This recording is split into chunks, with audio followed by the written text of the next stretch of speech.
حسد کا مطلب حسد ہے کیا؟ حسد بندوں سے نہیں ہوتا، یہ سمجھ لیں کہ لغوی تعریف یہ ہے کہ یہ سمجھ لینا کہ یا اللہ اسے نہیں دینا چاہیے تھا، مجھے دینا چاہیے تھا، یہ تعریف ہے۔ تو حسد ہوتا کس سے؟ حسد دراصل بندے پہ نہیں کیا جاتا، حسد کا معنی یہ ہے کہ آپ اللہ کی تقسیم پر اعتراض کر رہے ہیں۔ آپ کا کہنا یہ ہے کہ یا اللہ یہ تقسیم ٹھیک نہیں ہوئی، معاذ اللہ یہ ادھر چلا گیا، یہ تو ادھر آنے والی چیز تھی۔ تو یہ آپ نے ڈائریکٹ جو مقابلہ شروع کیا، معاذ اللہ یہ تو آپ نے اللہ کی تقسیم کے ساتھ شروع کر دی۔ تو پھر دل میں بگاڑ آتا ہے، پھر انسان ٹوٹ پھوٹ کا شکار ہوتا ہے، پھر وہ کمزور پڑ جاتا ہے، پھر وہ ایسی باتیں کرتا ہے جو اس کے منصب کے مطابق نہیں ہوتی، کچی بات کرتا ہے، کمزور بات۔ اللہ بہتر جانتے ہیں کون سی چیز اس نے کہاں رکھنی ہے۔ رب کی حکمت پر اور اس کی دی ہوئی توفیق پر راضی رہنا ایمان کا تقاضا ہے، لیکن ہمیں تو چاہیے تقسیم اپنی مرضی کی۔ ادھر کیوں چلا گیا، ادھر آنا چاہیے تھا۔ بھئی آپ کو یہ کس نے حق دیا ہے؟ مالک نے جو چاہا جب چاہا جہاں چاہا اپنے فضل سے عطا فرمایا۔ حسد، اور پھر اس کے اگر کوئی حسد نہیں کرتا تو لالچ شروع کر دیتا ہے۔ وہ کہتا ہے کہ یہ جو اس کا مال ہے اس میں میرا بھی حق تھا، یہ تو مجھے ملنا چاہیے تھا۔ آپ یقین کریں کہ بندے بندوں سے کم پیار کرتے ہیں، جیبوں سے زیادہ پیار کرتے ہیں۔ اس بندے کو تو کوئی نقصان نہیں جس کے ساتھ آپ نے تعلق رکھا ہوا ہے جیب کا، لیکن آپ بڑے کمزور ہو گئے۔ آپ جب لالچ کر لیا، نفسانیت میں آ گئے تو آپ کمزور پڑ گئے۔ آپ نے مطلب کیا، آپ کا کیا خیال تھا کہ رب کی بارگاہ سے کوئی کم ملنے والا تھا جو بندوں پہ اتنی توجہ کر لی؟ حضرت بہلول دانا رحمۃ اللہ علیہ نے کیا خوبصورت انداز ہے، رب کریم کے بندوں کی باتیں اللہ کے لشکروں میں سے لشکر۔ کیا سوچ تھی، کیا نظریہ تھا، کیوں یہ لوگ اتنے مضبوط تھے، فکری طور پر مضبوط تھے، فکری طور پر۔ ہارون رشید حج کر کے واپس آ رہا ہے، حضرت بہلول دانا راستے میں بیٹھے ہیں، ملاقات ہو گئی۔ کہنے لگا حضور کوئی حکم ہو تو بتائیے گا۔ فرمانے لگے کوئی نہیں، تو جا اپنا کام کر۔ بادشاہ ہے، یا کسی کو کارڈ مل جائے تو وہ لوگوں کو دکھاتا پھرتا ہے، وزیر صاحب نے خود دیا ہے۔ بادشاہ وقت خود کہہ رہا حضرت کوئی حکم ہو تو؟ فرمایا نہیں، اللہ خیر کرے گا۔ تو کہنے لگا حضور میں نے سنا ہے آپ مقروض ہیں، تو بتا ہی دیتے۔ تو آپ مسکرا کے فرمانے لگے تیرا کیا خیال ہے بھلا؟ کہنے لگے حضور کس بابت؟ فرمانے لگے تیرا کیا خیال ہے کہ اللہ ہارون رشید کو دے گا اور بہلول دانا کو بھول جائے گا؟ تیرا کیا خیال ہے؟ رب کریم ہارون رشید کو تو دیتا جائے گا اور بہلول دانا کو بھول جائے گا؟ بادشاہ کہتا ہے کہ میں چکرا ہی گیا کہ بھلا اس سوال کا کیا جواب ہے۔ تو میں نے کہا حضور رب تو بھولنے سے پاک ہے، وہ تو کسی کو نہیں بھولتا، اسے نہ اونگ آتی ہے نہ نیند آتی ہے۔ تو فرمانے لگے جا پھر اپنا کام کر، جب مناسب سمجھے گا تو بہلول کو بھی قرضے سے نجات عطا کاری دے گا۔ تو جا اپنی ڈیوٹی کر، وہ جب چاہے گا نا تو میرے قرضے دور۔ تو کیا سمجھتا ہے کہ تجھے یاد رکھے گا مجھے بھول جائے گا؟ یہ کیسے ہو سکتا ہے؟ او یار ادھر دیکھ میری بات سن۔ او بھائی وہ تیرا میرا رب ہے، یہ ہو سکتا ہے کہ امیروں کو دے دے اور تیرے جیسے میرے جیسے غریبوں کو وہ بھول جائے؟ یہ ہو سکتا ہے؟ تو کیوں لوگوں کی جیبوں پہ توجہ، لوگوں کی جیبوں پہ نظریں، فلانے کے پاس آ گیا تو میں رہ گیا، مطلب کس لیے؟ ہمارا رب کسی کو بھولتا نہیں ہے، کسی شخص کو وہ میرا مالک اپنے فضل سے نظر انداز نہیں کرتا، وہ سب کو نوازتا ہے، لیکن اس کی حکمت کے تقاضوں کا انتظار کرنا مسلمان کی شان ہے۔ حسد پیدا ہوتا ہے، انسان کو لالچ پیدا ہوتا ہے، انسان حریص ہو جاتا ہے، انسان لوگوں سے عداوتیں پال لیتا ہے۔ کبھی ایسا کام نہ کریں۔ شہد بڑا میٹھا ہوتا ہے، عرب کے اندر ایک درخت پایا جاتا تھا، ایلوا اس کو کہتے تھے۔ اس طرح ہمارے ہاں نیم نہیں ہوتی، کڑوا ترین اس کا ذائقہ ہوتا ہے، اور آپ کچھ دیر اس کو پانی میں ڈال دیں تو پانی بھی سارا کڑوا ہو جاتا ہے، چونکہ اس کے خمیر میں رب کریم نے کرواہٹ رکھی ہے اور حکمت ہے، اس کرواہٹ کا بھی اپنی جگہ فائدہ ہے۔ لیکن حضور سید عالم صلی اللہ علیہ وسلم نے ایک مثال بیان فرمائی، اور وہ بڑی سمجھنے کی ہے۔ حضور مثالیں دیتے تھے تو کمال ہو جاتی تھی، بڑے سے بڑا ان پڑھ بندہ بھی اس کی روح تک بات اتر جاتی تھی۔ کریم محبوب علیہ السلام فرمانے لگے کہ اگر ایلوا درخت کے کچھ ٹکڑے شہد میں ڈال دیے جائیں نا تو شہد سے زیادہ میٹھی چیز کوئی نہیں ہوتی۔ تو حضور فرماتے ہیں کہ وہ ایلوا کا درخت جو ہے وہ شہد کو بھی بگاڑ دیتا ہے، اس میں کرواہٹ پیدا کر دیتا ہے، حالانکہ وہ بڑا میٹھا تھا، اپنی جگہ اس کی مٹھاس میں کوئی کسی قسم کی کمی نہیں تھی، لیکن وہ ایلوا کے درخت نے اسے بگاڑ دیا۔ اللہ کے محبوب فرماتے ہیں جس طرح ایلوا کا درخت شہد کو تباہ کر دیتا ہے نا، اس طرح حسد آدمی کے ایمان کو تباہ کر دیتا ہے۔ ایمان بڑی میٹھی چیز ہے، بڑی حسین چیز ہے، لیکن جب حسد آ گیا نا، میرے نبی پاک صلی اللہ تعالی علیہ وسلم نے ارشاد فرمایا کہ حسد کرنے والا آدمی سکون نہیں پا سکتا، مشکل میں آ جاتا ہے۔ اپنے دلوں سے اگر یہ بوجھ اتار دیے جائیں، اپنی طبیعت میں انسان اخلاص پیدا کر لے، اپنے آپ کو اللہ کا عاجز بندہ بنا کے رکھے، تو محسوس کرتا ہے کہ اس کا جسم بھی ہلکا پھلکا ہے، ذہن بھی ہلکا پھلکا ہے۔ اور اگر وہ کہے کہ میں کچھ ہوں، مجھے کچھ مانو، ہر جگہ تکلیف میں ہوگا، ہر جگہ پروٹوکول مانگے گا، ہر جگہ الجھ سا جائے گا۔ اللہ کے پیارے رسول صلی اللہ تعالی علیہ وسلم نے ارشاد فرمایا جو لوگ تکبر کیا کرتے تھے دنیا میں، قیامت کے دن انہیں چیونٹیوں کی شکل میں مسخ کر دیا جائے گا۔ اپنے دلوں سے بوجھ اتار دیں۔ حضرت انس بن مالک رضی اللہ تعالیٰ عنہ، حضرت عبداللہ بن عمر رضی اللہ تعالیٰ عنہ فرماتے ہیں ہم حضور کی بارگاہ میں بیٹھے تھے، دروازے پہ دستک ہوئی، ایک شخص نے دروازے پہ دستک دی تو کریم محبوب علیہ السلام نے فرمایا وہ جو دروازے پہ آیا ہے وہ جنتی ہے۔ فرماتے ہیں ایک سادہ سا شخص آیا، وضو اس نے تازہ کیا تھا، پانی کے قطرے اس کی داڑھی سے گر رہے تھے، جوتے اس نے تھامے ہوئے تھے، ایک جگہ پہ وہ بیٹھ گیا، جو بات تھی وہ کی اور وہ چلا گیا۔ اتفاق ہم اگلے دن اسی ٹائم پھر اسی طرح محبوب کریم علیہ السلام کے حضور حاضر تھے، پھر دروازے پہ دستک ہوئی، انہی جملوں کے ساتھ کریم محبوب علیہ السلام نے فرمایا جو دروازے پہ آیا وہ جنتی ہے۔ فرماتے ہیں اتفاق کی بات وہی شخص آیا جو کل آیا تھا اور اسی انداز میں آیا، پانی کے قطرے داڑھی سے گر رہے ہیں، جوتے تھامے ہوئے ہیں، حضور کی بارگاہ میں کچھ دیر حاضر رہا، وہ چلا گیا۔ بڑا رشک آیا، بڑا اس پر رشک آیا۔ تیسرے دن اتفاق دیکھیے، کرم دیکھیے، وہی شخص پھر آیا، اسی انداز میں آیا، محبوب نے پھر اسے جنتی فرمایا۔ حضرت عبداللہ بن عمر رضی اللہ تعالیٰ عنہ فرماتے ہیں کہ جب وہ محفل برخاست ہوئی تو میں اس کے ساتھ ہو لیا، میں نے کہا یار میں تیرا مہمان بننا چاہتا ہوں۔ اس نے کہا جو روکھا سکھا ہوگا کھلائیں گے۔ آپ فرماتے میں 3 دن اور 3 راتیں اس کا مہمان رہا۔ خیال تھا تلاش کروں وہ کون سا عمل کرتا ہے جس کی وجہ سے محبوب علیہ السلام نے اسے جنتی کہا، لیکن میں نے تو رات کو اٹھ کے نفل پڑھے، وہ تو عشاء اس نے جماعت سے پڑھی اور فجر کی نماز تک وہ سویا رہا، اور پھر 3 دن میں نے دیکھا میں اس سے زیادہ صدقات و خیرات کرتا تھا، کوئی خاص عمل ایسا نہیں نظر آیا جس کی وجہ سے 3 دفعہ حضور نے اسے جنتی فرمایا ہو۔ آپ ارشاد فرماتے ہیں کہ تیسرے دن میں رخصت ہونے لگا تو میں نے اسے کہا یار میں تو اس لیے تیرا مہمان بنا تھا کہ تو بڑا عظیم آدمی ہے، تو بڑا قابل رشک ہے، نبی پاک علیہ السلام نے 3 دن مسلسل تیرے لیے جنت کا اعلان کیا، بتا تو صحیح کیا عمل کرتا ہے؟ تو کہنے لگا اعمال تو وہی ہیں جو آپ نے دیکھ لیے۔ جب میں رخصت ہونے لگا تو اس نے آواز دی اور آواز دے کے کہا میاں ایک بات میرے اندر ہے، وہ یہ ہے کہ میرے دل میں کوئی کسی کے لیے عداوت نہیں ہے، بوجھ نہیں ہے، حسد نہیں ہے، میرا دل پاک ہے، شاید یہ وجہ بنی ہو۔ حضرت عبداللہ فرماتے ہیں میں نے کہا بالکل یہی تو وجہ بنی ہے، آپ کا دل صاف ہے، پاک ہے، تو اسی برکت سے رسول پاک علیہ السلام نے آپ کو مسلسل 3 دفعہ جنت کی بشارت عطا کی ہے۔ ظاہر کی صفائی تو سب کرتے ہیں، کچھ تھوڑی توجہ باطن پہ بھی دی جائے، اللہ تعالیٰ اس کی سمجھ عطا فرمائے۔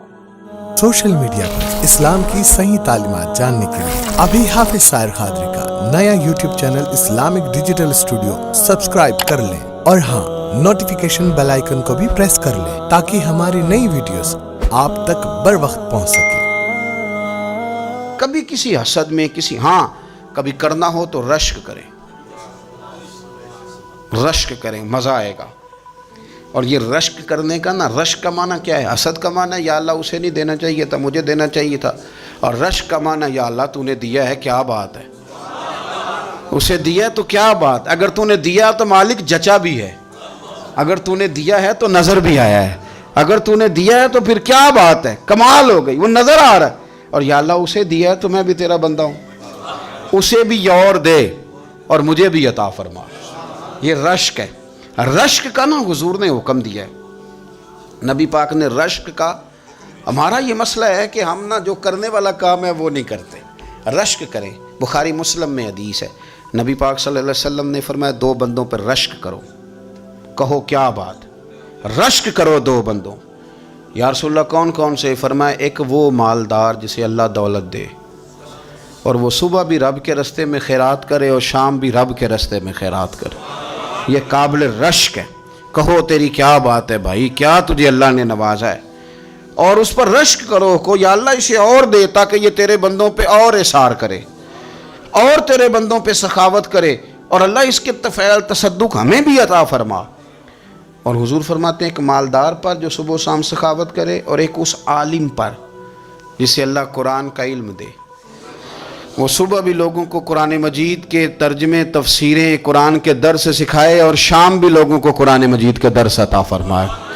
اس پر رشک کرو، کہو کیا بات ہے یار تیری، تجھے اللہ نے کتنا نوازا۔ قابل رشک لوگوں پر رشک کرو، ان کی تعریف کرو، ان کے لیے اچھے کلمات ادا کرو۔ معاشرے میں حسد پرموٹ ہوا ہے، اگر کبھی رشک پرموٹ ہوتا نا تو عزتیں بڑھ جاتی، محبتیں بڑھ جاتی، خلوص میں اضافہ ہوتا، لوگ ایک دوسرے کے قریب آتے۔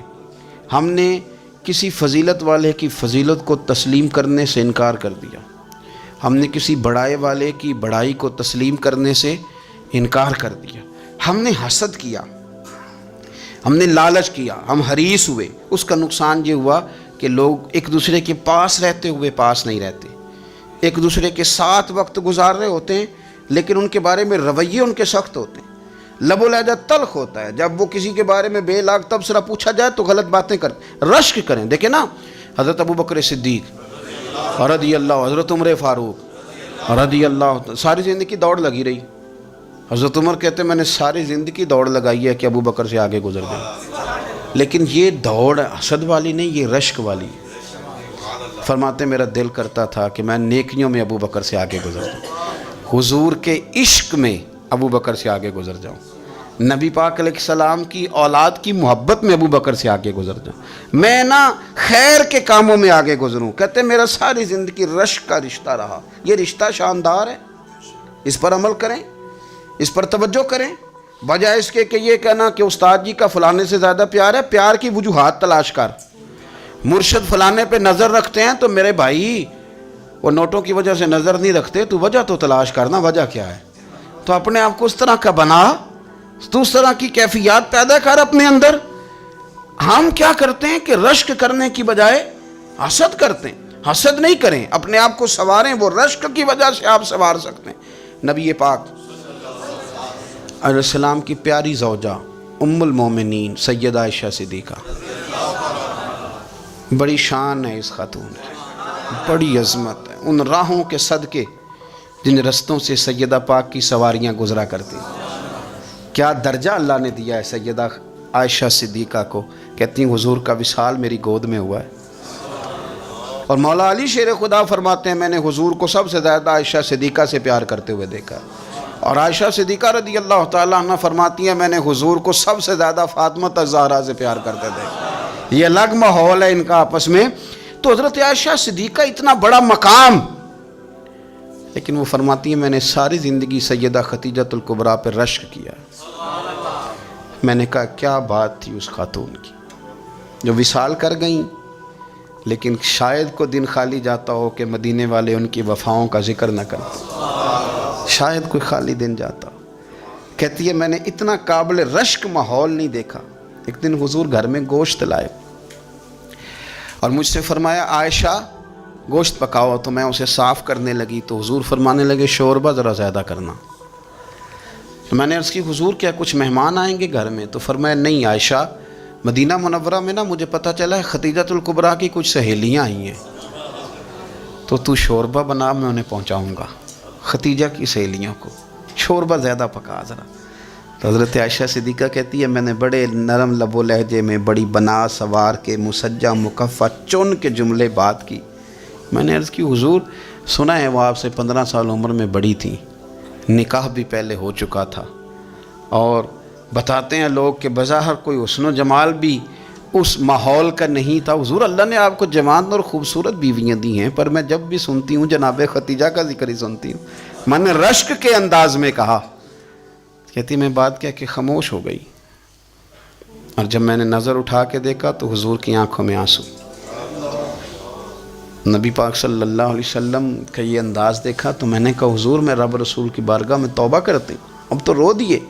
تو حضور فرمانے لگے عائشہ یہاں جو بھی آیا ہے نا وہ سکھوں اور آسانیوں کے دنوں میں آیا ہے، اور ختیجہ میری ان دنوں کی ساتھی تھی جو میرے تکلیف کے دن تھے، میری آزمائشوں کی، میری پریشانیوں کی میری ساتھی تھی۔ جب لوگ مجھے تکلیف دیتے تھے میں گھر جاتا تھا تو مجھے کہتی تھی حضور آپ تو صلہ رحمی کرتے ہیں، غریبوں کا بوجھ اٹھاتے ہیں، آپ تو لوگوں کے ساتھ محبت سے پیش آتے ہیں، حضور آپ پریشان نہ ہو، آپ کا رب آپ کو ہمیشہ عزتیں ہی عطا فرمائے گا۔ فرمایا وہ میری تکلیفوں کی اسے کیسے، میرے بھائی رشک کیا لوگوں نے ایک دوسرے پر، حسد نہیں کیا۔ ہم تو نا جی اپنی مرضی کے فیصلے کرتے کرتے پیچھے رہ گئے، ہم نے لوگوں کو پیچھے کرنے کا سوچا تھا لیکن ہم سب سے پیچھے رہ گئے۔ ہم نے سیاست اور سازش کی تھی کہ کچھ لوگوں کے دلوں پہ پیر رکھ کے میں اپنا قد اونچا کروں گا، کچھ کے سینوں پہ پیر رکھ کے، لیکن ایسا نہیں ہوتا، یہ ہوتا نہیں۔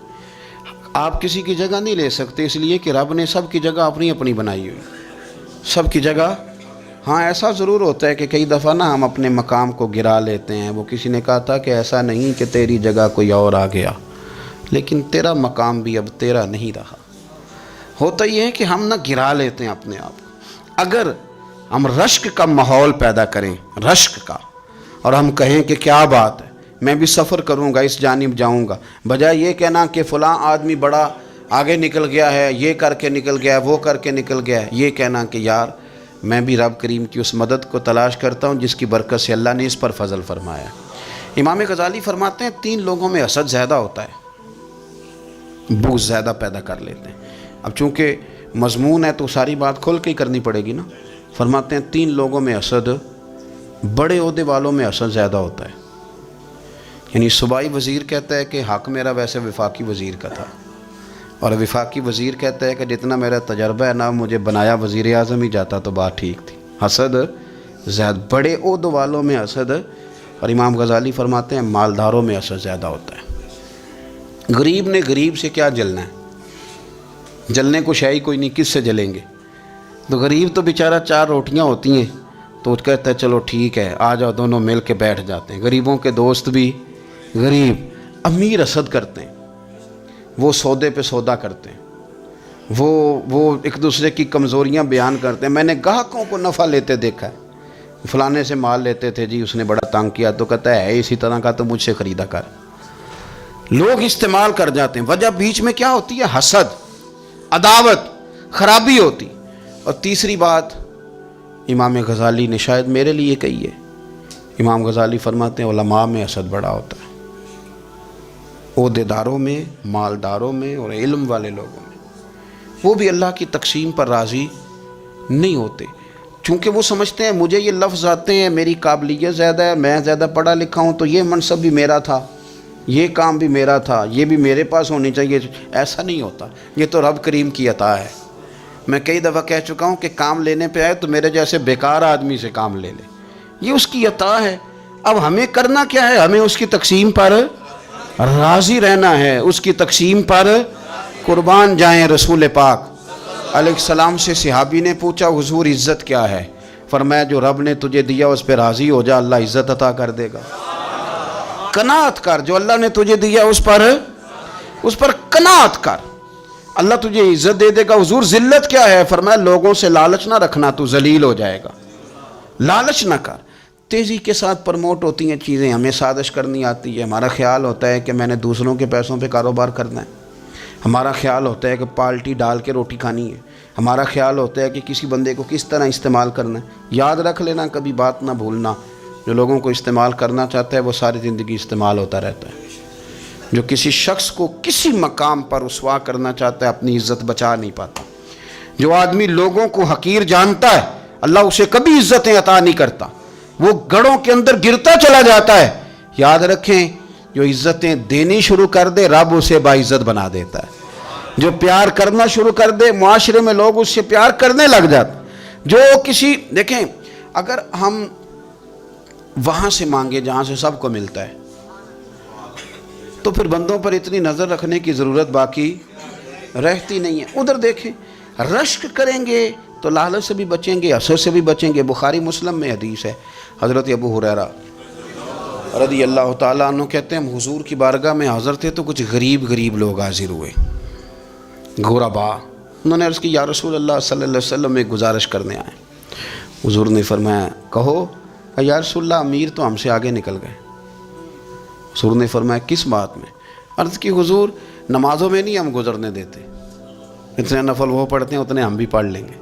صحیح بتانا صحیح، آج کل یہ نمازوں کا مقابلہ بھی ہے کہ نفل میں نے زیادہ پڑھنے، عبادت میں نے۔ ہمارے صاحب رحمۃ اللہ علیہ فرمایا کرتے تھے آستانوں پہ گدی نشینوں کا تو رولا ہوتا ہے، اللہ اللہ کرنے کا رولا نہیں ہوتا۔ یہ تو شور ہوتا ہے کہ سجادہ میں ہوں سجادہ، اور سب نے کوئی نہ کوئی کہانی سنائی ہوتی، کہتے نہیں ابا جی مجھے کہہ گئے تھے کان میں، دوسرا کہتا نہیں مجھے لکھ کے دے گئے تھے، تیسرا کہتا تمہیں تو پتہ ہی نہیں، تم تھے ہی نہیں، عمرے پہ تو میرے ساتھ گئے تھے، جو میرے ساتھ ان کا معاہدہ ہوا وہ خانہ کعبہ میں ہوا ہے، لہذا میرا پہلا نمبر ہے۔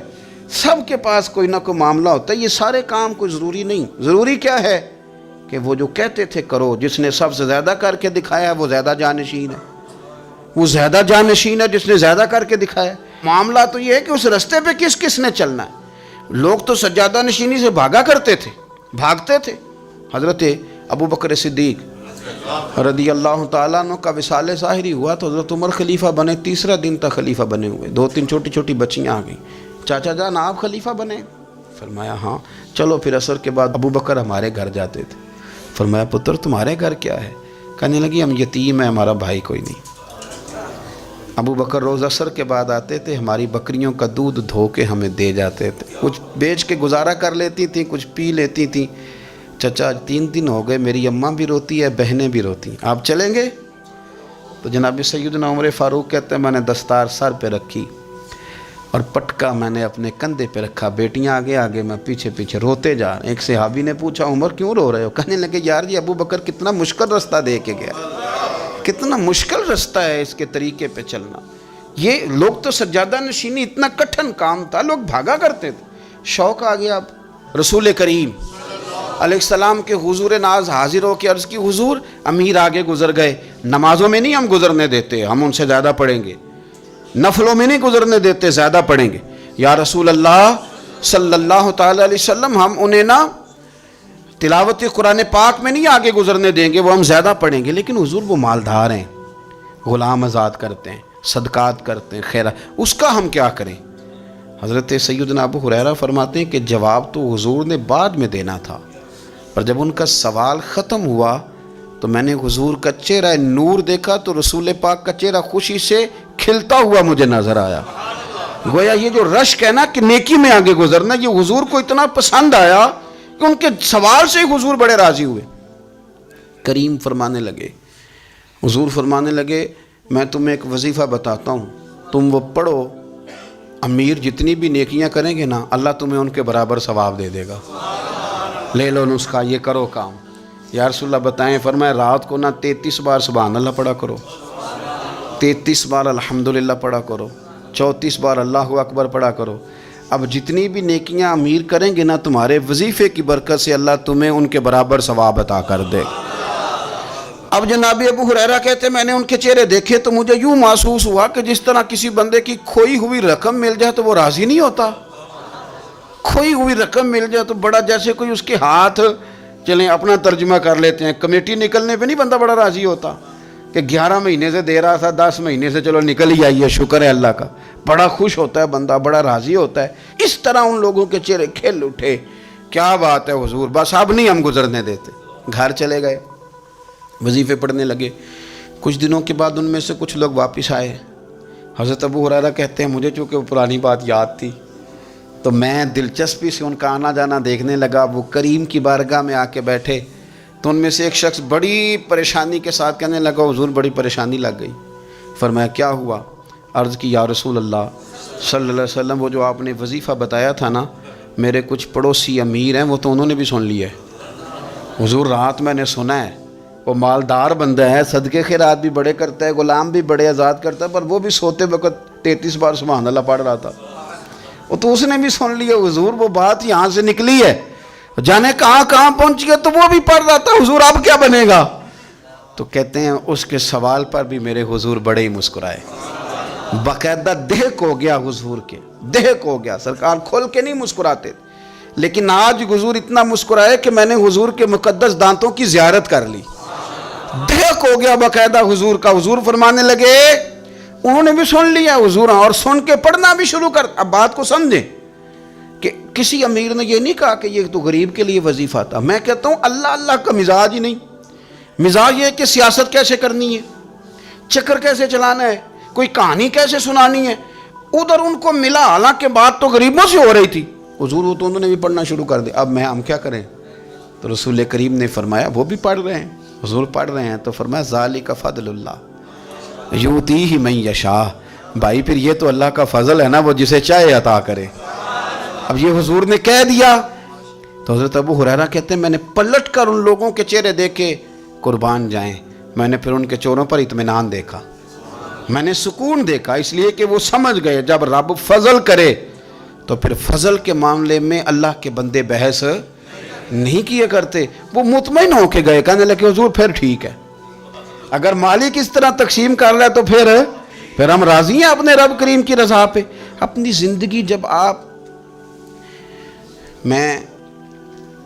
بڑی محبت سے قرب و جوار سے تشریف لاتے ہیں، میں قرآن و سنت کے بہت سارے عنوانات دیکھ کے آپ کی خدمت میں ایک بات عرض کروں، اپنی ساری توجہ اپنے رب رسول کی جانب مائل کریں۔ جتنا آپ دائیں بائیں دیکھیں گے نا اتنا گاڑی کے ٹکرانے کا خطرہ بڑھ جائے گا، وسوسے زیادہ آئیں گے، الجھ جائیں گے۔ اتنا زیادہ دائیں بائیں نہ دیکھیں، یہ کیا کر رہا ہے، فلانا کیا کر رہا ہے، فلانے کا یہ معاملہ کس طرح کا تھا، نہ نہ نہ، آپ توجہ اللہ کی جانب رکھیں۔ دیکھیں میرا اور میرے رب کا معاملہ ٹھیک چل رہا ہے، اللہ رسول کے ساتھ میرے معاملات ٹھیک ہیں، یہاں تو آپ کسی کی اصلاح کریں گے، دعوت دیں گے یا دعا کریں گے، تنقید کی تو ویسے دین میں اجازت نہیں ہے۔ آپ نے یہاں کسی کی اصلاح کرنی اور وہ درد کے ساتھ کرنی، اور یہاں کسی کے لیے دعا کرنی ہے کہ یا اللہ اس بندے پہ رحم فرمائی سے بدل دے۔ تنقید کی اور طنز کی تو اجازت، اپنا معاملہ رب کریم کے ساتھ، ہماری سوچیں کس طرح کی ہیں، ہمارے اندر ماحول کس طرح کا ہے، وہ چونکہ دلوں کے حال جانتا ہے، اور نبی پاک صلی اللہ علیہ وسلم نے فرمایا نہ تمہاری جیبیں دیکھتا ہے نہ تمہارے چہرے دیکھتا ہے، وہ تو جب دیکھتا ہے تمہارا دل دیکھتا ہے۔ اس کی کیفیت کیا ہے؟ حضرت انس بن مالک رضی اللہ تعالیٰ عنہ فرماتے ہیں، اس حدیث کو یاد رکھیے گا، حافظ منذری نے ترغیب و ترہیب میں لکھی ہے، فرماتے ہیں کہ حضرت انس بن مالک رضی اللہ تعالیٰ عنہ فرمانے لگے کہ ایک حضور کے ایک غلام، ایک صحابی بیمار تھے، تو حضور نے فرمایا انس چلو تیمارداری کرتے ہیں۔ کہتے ہیں حضور کے ساتھ گئے، نبی پاک صلی اللہ علیہ وسلم پہنچے، جب ہم نے اس شخص کو دیکھا تو حضرت انس کہتے ہیں ہم پریشان ہو گئے، چونکہ ہم نے اسے بڑا صحت مند دیکھا تھا، وہ کمزور ہو گیا، وجود پر بہت سارا گوشت دیکھا تھا، اب ہم دیکھ رہے ہیں کہ وہ ہڈیاں ہی ہڈیاں رہ گئی ہیں، چہرہ بڑا بارونق تھا، اب کمزوری ہو گئی۔ رسول کریم تشریف لے گئے اور حضور اس کی چارپائی کے سرہانے بیٹھے، اور جب حضور نے اپنا دست مبارک اس کے بالوں میں رکھا اور نبی پاک نے دست شفقت پھیرا تو کہتے ہیں اس شخص نے آنکھیں کھولی اور حضور کا چہرہ دیکھا تو اس کی خوشی کی کوئی انتہا نہ رہی، بڑا راضی ہوا، بڑا راضی، اور حضور نے اس کے لیے دعا کی، اس دعا پر بھی اسے بڑا اطمینان قلب بھی نصیب ہوا۔ کہتے ہیں حضور اکثر تیمارداری فرماتے تھے، پر آج نہ حضور نے ایک نرالی، انوکھی اور انفرادی بات ارشاد فرمائی۔ حضور نے فرمایا تو بڑا صحت مند تھا، کمزور ہو گیا، بڑا طاقتور تھا تو ضعیف ہو گیا، ایک سوال کا جواب تو دے۔ یا رسول اللہ فرمائیے، تو حضور فرمانے لگے اس حالت میں جب تو شدید بیمار اور تکلیف میں، یہ بتا کہ اس وقت تیرا اپنے رب کے بارے میں گمان کیا ہے؟ حضرت انس کہتے ہیں پہلے حضور بیماروں سے یہ سوال نہیں پوچھتے تھے، آج پوچھا، کیونکہ صحت میں لوگوں کی زبان پہ شکر ہوتا ہے اور بیماری میں شکوے ہوتے ہیں، معاذ اللہ۔ اس وقت اللہ کے بارے میں یہ سوچ حضور نے ہمیں دی ہے، تم نے ہر وقت یہ ذہن بنانا ہے کہ یہاں رب کریم کے بارے میں کیا تصورات پل رہے ہیں، آوازیں کیا اٹھ رہی ہیں، اس وقت تیرا اللہ کے بارے میں گمان کیا ہے؟ تو جناب انس بن مالک کہتے ہیں اس نے ہمیں اشارہ کیا کہ مجھے اٹھا کے بٹھاؤ، ہم نے بٹھایا، تو کہتے ہیں پھر اس نے اپنی آنکھیں کھولی، اور حضور کے چہرے نور پر نظر کر کے نظر جھکا لی. عرض کرتا یا رسول اللہ میں کمزور ہوں، بیمار ہوں، تکلیف میں ہوں، اٹھ نہیں سکتا، کھا نہیں سکتا، پر حضور ابھی بھی میرے دل سے آواز یہی نکلتی ہے کہ میرا رب بڑا ہی کریم ہے، میرا اللہ بڑا ہی مہربان ہے، وہ بڑا ہی معاف کرنے والا ہے، وہ اپنے بندوں سے پیار ہی بڑا کرتا ہے. آپ میری بات کو سمجھیں، کیفیت کیا ہے اور الفاظ کیا ہیں. حضور وہ مجھ سے بڑی محبت کرتا ہے، بڑے پیار والا ہے. یہ لفظ کہتے کہتے آواز بھرا گئی، آنسو نکل آئے. پھر اس نے تکلیف زیادہ محسوس کی تو وہ لیٹ گیا، اور پھر اس نے حضور کے چہرے نور پہ نظر ڈالی، کلمہ پڑھا، روح ہی پرواز کر گئی. حضرت انس بن مالک فرماتے ہیں ہم اس کے گھر سے نکلے، اور جب حضور اس کے کمرے سے باہر آئے تو رسول کریم نے پلٹ کر رک کر پھر پیچھے دیکھا اور فرمایا انس اگر کسی جنتی کی زیارت کرنی ہے تو میرے اس غلام کا چہرہ دیکھ لو. اس لیے کہ جن لوگوں کے نظریات رب کریم کے بارے میں اس طرح کے ہوں پھر ان کے خاتمے خیر کے ہوتے ہیں، پھر اللہ ان کے لیے جنت کے فیصلے فرماتا ہے. اپنے افکار میں، نظریات میں، سوچوں میں کوئی ضروری نہیں ہے کہ ہم لوگوں کو دو لفظ کہہ کے مطمئن کر لیں تو ہم خود ضمیر کے قیدی بن کے زندگی گزار دیں. یہ معاملہ ٹھیک نہیں، یہ صحیح نہیں چلتا. آپ اپنی قلبی واردات پر، قلبی خیالات اور تصورات پر کڑی نگرانی رکھیں گے.